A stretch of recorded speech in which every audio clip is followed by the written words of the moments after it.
Hello everyone. Welcome to the Lightning Ball channel. If you haven't yet subscribed to my channel, please do so and activate the notification bell. Your support fuels my continued efforts. In our previous episode, we witnessed the immense power of Dagruel and Fen, rendering the various techniques of Shion, Luminous, and Ultima completely ineffective and plunging the battle into a severe disadvantage. In this episode, this sense of despair will continue to spread as Dagruel's absolute strength is further showcased. We might wonder, in the face of despair, who will Luminous think of? So, let's get started. Let's first look at the battle between Albert and Glassord. Glassord, a warrior born for the sword, is the strongest dual-wielding swordsman of the giant race. Despite being a 2-meter-tall giant, Glassord wielded his great swords with agility, executing sword techniques that no one except Albert could parry. On the other hand, Albert, despite the height difference, managed to fight Glassord to a standstill, skillfully deflecting attacks that seemed impossible to withstand. This was mainly thanks to the mythic-grade equipment Rimuru had bestowed upon Albert. Glassord's attacks were not only powerful but also carried the hidden trait of weapon destruction. As their battle heated up, the surrounding soldiers, to avoid getting caught in the crossfire, instinctively cleared a circular area around them. Glassord couldn't help but marvel at Albert's strength, surprised to find such a master swordsman in the enemy ranks. Albert, however, humbly attributed his prowess to the equipment gifted by his lord, Rimuru-sama. Glassord continued to praise Albert, and extended an olive branch, suggesting that someone of Albert's caliber was wasted as merely Adalman's subordinate.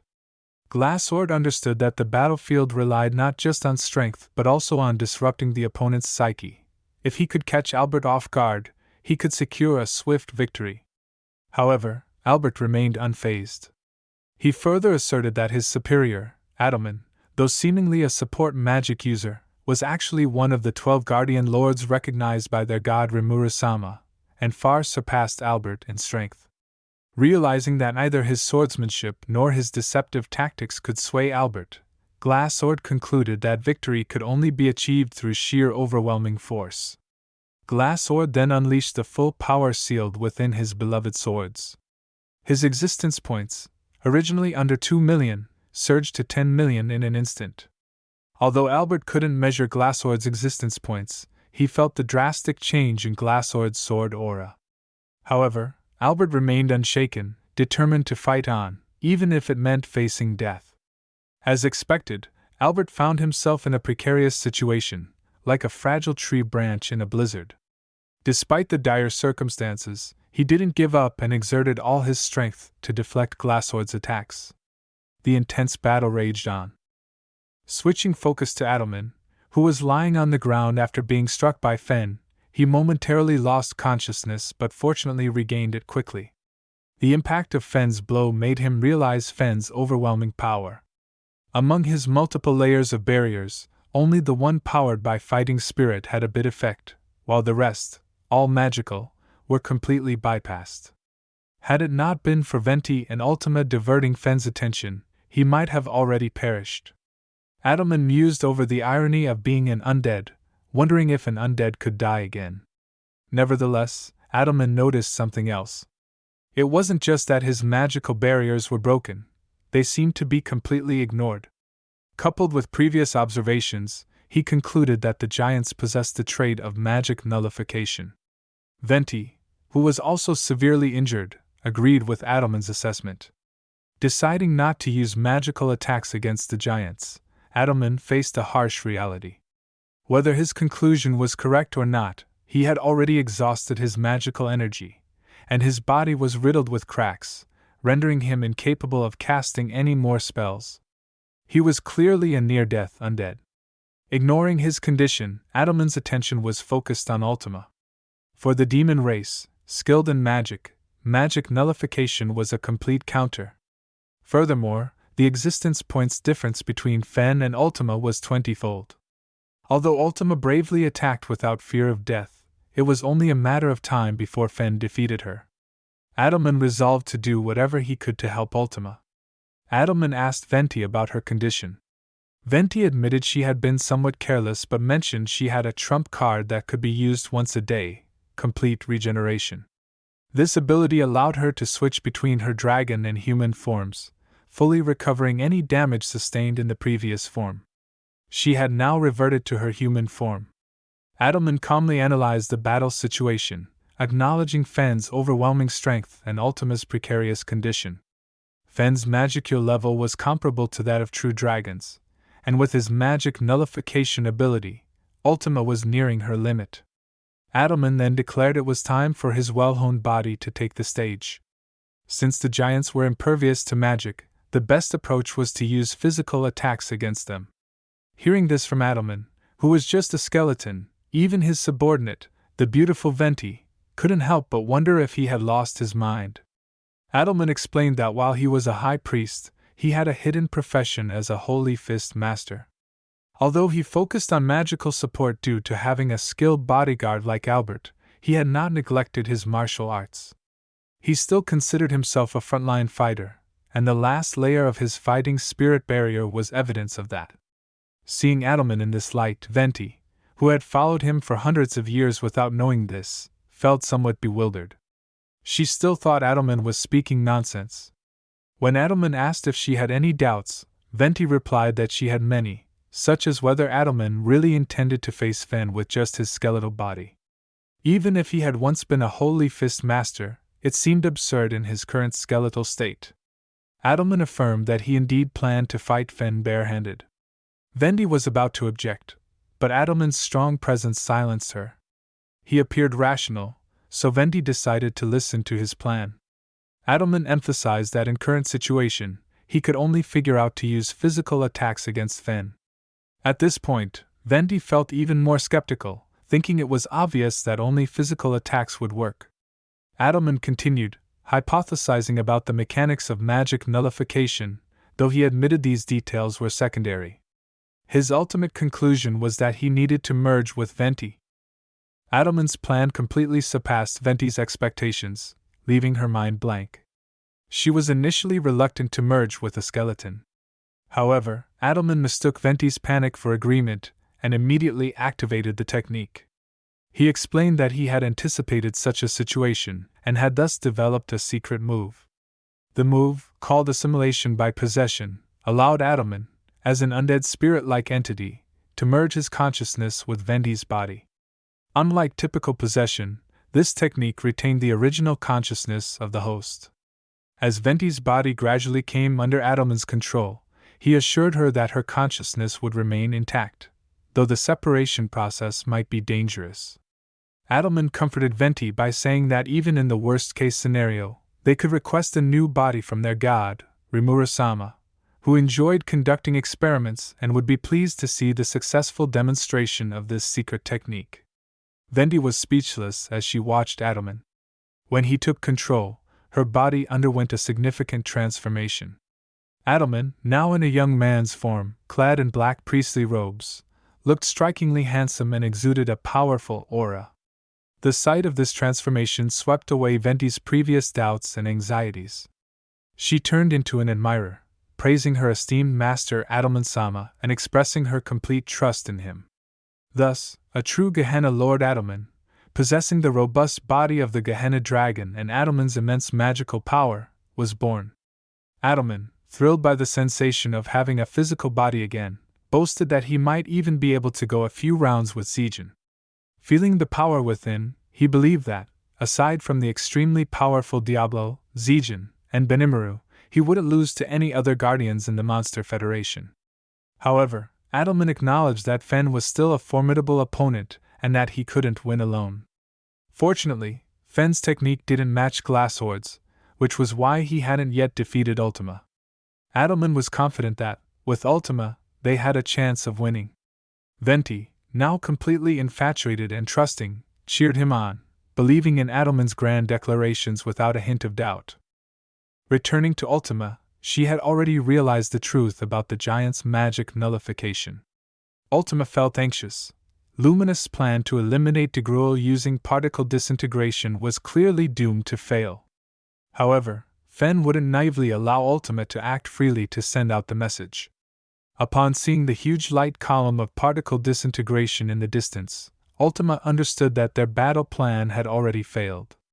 Fen remarked that it seemed Ultima had realized the reality, as magic nullification was an absolute defense against magic, capable of halting the very motion of particles. This infuriated Ultima, for such giants were natural enemies to demons.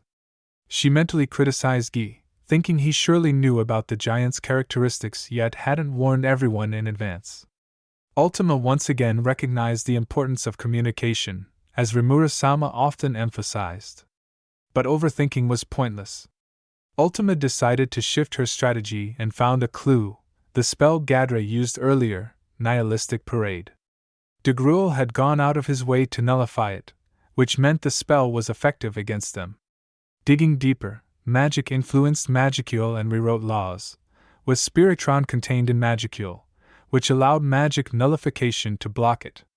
However, dark magic, specifically Nihility magic, summoned void from the abyss to erase contacted energy, making it impervious to magic nullification. With that realization, Ultima focused all her attacks on Nihility magic. Fen, showing a hint of irritation, commented on how troublesome demons were. He used his fighting spirit to neutralize Nihility Banish, avoiding any damage. Although Nihility Banish didn't have a tangible effect, it wasn't meaningless. As long as it consumed Fen's energy, the accumulation could lead to victory. Finding the key to victory, Ultima concentrated, knowing such precise attacks had to be repeated thousands of times. Ultima aimed to slowly accumulate damage, aware that a single hit from Fen would mean defeat. Nevertheless, she chose this method because, in real combat, the power gap wasn't as vast as it seemed. In terms of speed, they were nearly equal. Another crucial reason was Ultima's extensive experience from sparring with Zijin countless times. Zijin's attacks were also one-hit kills. Although less lethal than Fen's, they were equally fatal to Ultima. With this experience, Ultima regained her composure and even started to toy with Fen. At that moment, Adalman arrived to support her. Ultima didn't recognize Adalman at first due to his drastic transformation. After a quick exchange of information via accelerated thinking, the two commenced their battle against Fen. Adalman engaged Fen directly, while Ultima provided support from the rear with Nihility Banish, steadily wearing down Fen's strength. This repetitive strategy continued as the fight progressed. Switching focus to the despairing Shion, the ground trembled as Dagruel's overwhelming power ravaged everything around. Luminous had fallen into self-doubt. Her hidden skill, Sanctuary Disintegration, had no effect on Dagruel, leaving her utterly helpless. On the battlefield, although Albert and Glassord seemed evenly matched, Luminous, using her Lord of Lust skill, observed that while Glassord still shone brightly, Albert was teetering on the brink. Both found it difficult to deplete each other's life force, but under equal conditions, the side with more life force was destined to win. On another front, the battle between Ultima and Adalman against Fen grew fiercer. Despite the fact that either of them could be killed with a single blow, they managed to maintain a precarious balance, and even showed signs of gaining the upper hand. However, Fen had yet to use Gleipnir, which could easily overturn the situation once deployed. Lastly, Shion repeatedly fell before Dagruel, only to regenerate her body with the help of Luminous Lord of Lust and rise to challenge him again. Yet this was mere bravado. The gap between Dagruel and Shion was insurmountable, and her efforts were futile. Dagruel's three sons, worried about the condition of the revered Shion, began to express that fleeing might be the right choice. However, Shion, in her characteristic illogical manner, asserted that since Rimura-sama couldn't be defeated, she couldn't fail either. Seeing Shion's unwavering resolve, the three brothers decided to challenge their father. Dagruel acknowledged their growth, praising their courage in facing him. Yet in an instant he struck them down, leaving them unable to move. Despite this, he did not kill his sons, recognizing their familial bond. Luminous felt despair and was on the verge of giving up. But then, Shion, severely injured, stood up again, praising the bravery of the three brothers and stating that she would handle the rest of the fight. Gadra also joined the fray at the same time. However, all of their attacks were in vain, unable to even touch Dagruel. They faced two choices: being killed or retreat and regroup. Any smart person would know what to choose. Previously, Luminous would have retreated without hesitation. Her kingdom could be rebuilt, and there was no reason to stay and fight to the death. For a long-lived being like Luminous, there was no necessity to risk her life. But this time, Luminous hesitated, and it was because of Shion, who kept standing back up after being knocked down. Luminous understood that Dagruel's target was her. If she fled, Shion and the others might survive. Yet, this excuse couldn't fool her heart. Staying here meant that even if Shion neared death, Luminous could use Lord of Lust to revive her. However, if Luminous retreated, Shion would certainly die, with no chance of survival. Luminous made up her mind. As the noble queen of nightmares, she would not flee and live in disgrace. She decided to stay and fight alongside Shion, regardless of the outcome. With her decision made, Luminous revealed a smile that contrasted with her youthful appearance. Gunther, understanding his master's resolve, recognized this smile from the time Luminous had defeated Twilight Valentine. He stated that he had already ensured the safety of the civilians, and would stand by his master until the end. Seeing the determined eyes of her subordinate, Luminous felt both resigned and pleased. She ordered Gunther to support the frontline fighters while she positioned herself next to Shion. Luminous declared that she would handle the rear support, using her powers to revive Shion and Gadra even if they were on the brink of death.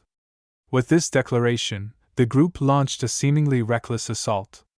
Shion and Gadra alternated in attacking Dagruel while Luminous provided continuous support, healing injuries immediately. Despite being an impromptu team, they operated with remarkable coordination. Unfortunately, Dagruel never showed any signs of fatigue. Shion, despite being knocked down repeatedly, stood up each time, fully committed to what she believed in.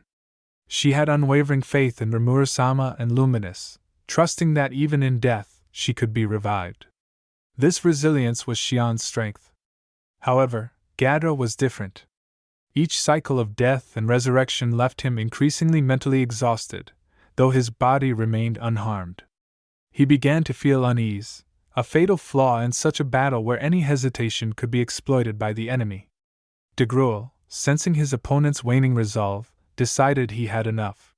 What he initially thought might be an exhilarating fight had turned into a series of meaningless attacks that disappointed him. Dagruel sent Gadra flying with a single punch. Luminous instantly prepared to heal Gadra's injuries, but Dagruel, moving with unstoppable speed, positioned himself between them. Luminous felt a surge of frustration. Dagruel remarked that he could have annihilated everyone from the start, but he had allowed them to attack, hoping for something impressive. This leniency had given them a little more time. Dagruel could have ended the battle quickly, but he remembered his dear friend Twilight Valentine's words. Twilight had frequently praised Luminous as his greatest creation, unique and full of potential, unlike his other works. From Dagruel's perspective, Twilight Valentine's disciples were powerful but not significantly different from one another. He was curious about what set Luminous apart. However, before Twilight could explain, he was killed by his greatest creation, Luminous, using the same sanctuary disintegration that had no effect on Dagruel earlier. To ensure he had accurately assessed Luminous' power, Dagruel had allowed several opportunities for attack, but Luminous continued to use the same ineffective move. At this moment, Shion sarcastically remarked that Dagruel sounds like being holding back. Dagruel replied that Shion still didn't fully grasp the disparity in their abilities. In the next instant, Dagruel suddenly disappeared, an inexplicable vanishing act. At the same moment, Shion felt a heavy blow to her abdomen, shattering her internal organs.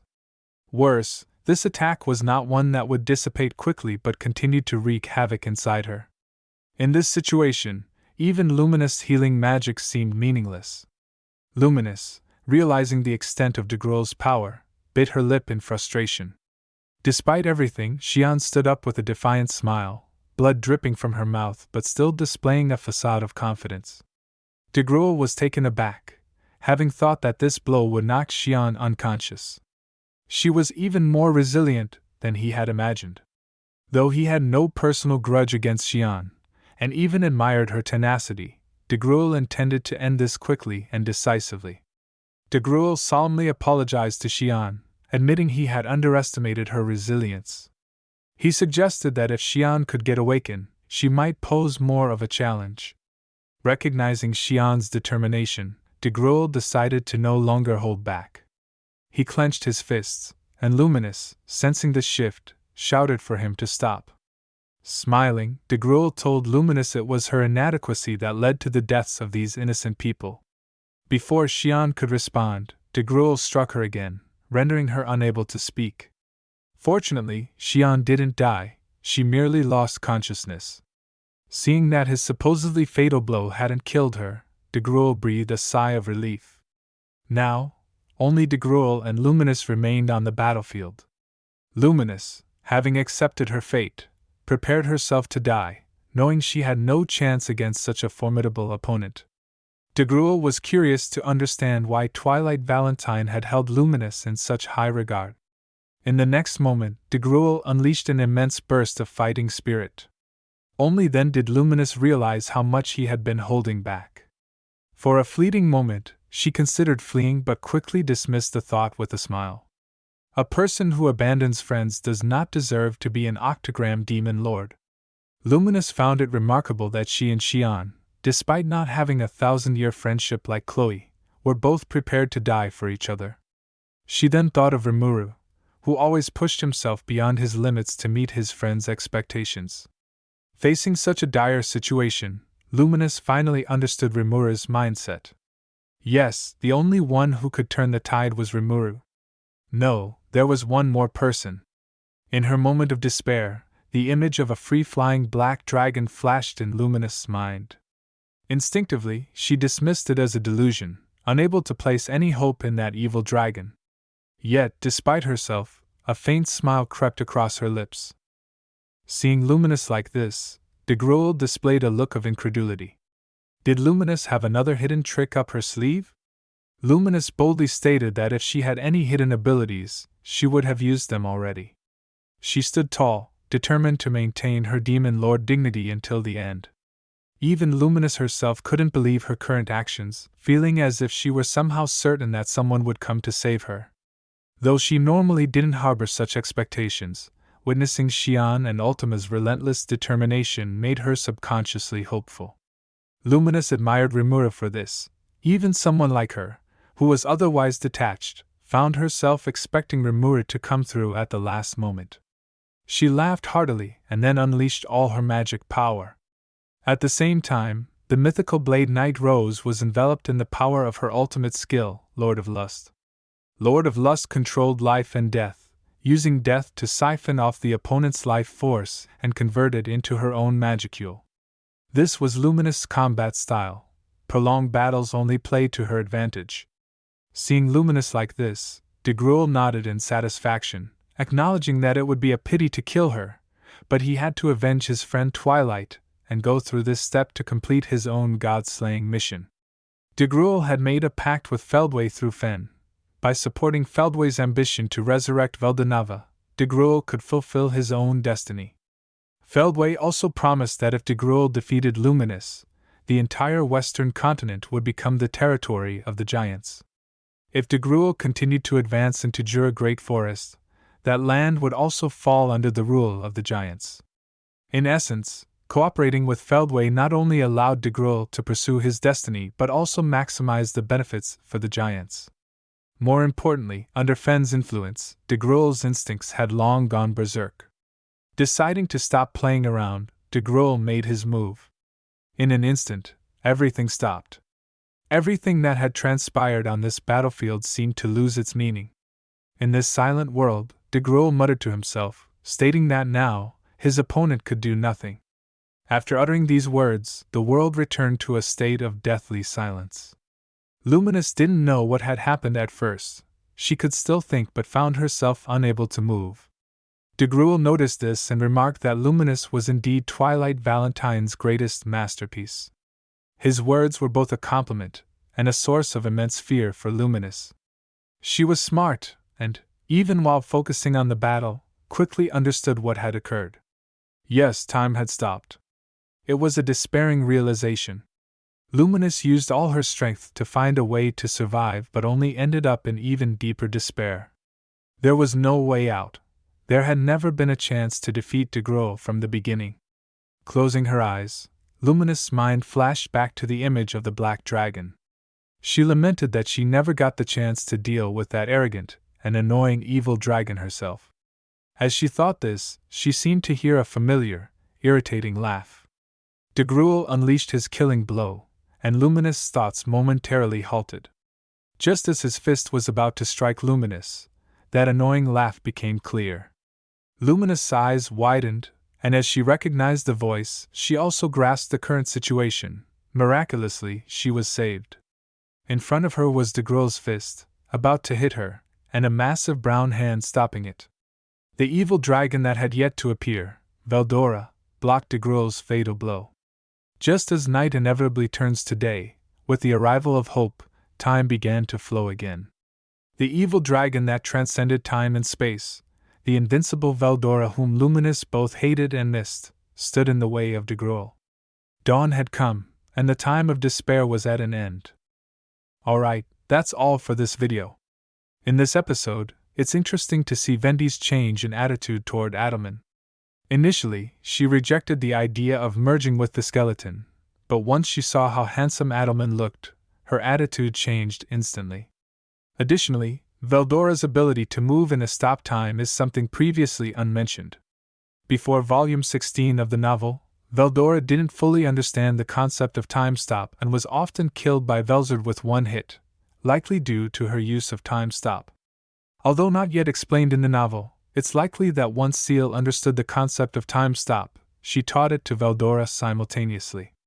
In the next episode, we'll shift our focus to the Sarian battlefield to see Rimuru and Malim's clash. The next episode promises to be just as exciting. If you enjoyed this video, please like, comment, and subscribe. Your support is greatly appreciated. See you in the next one.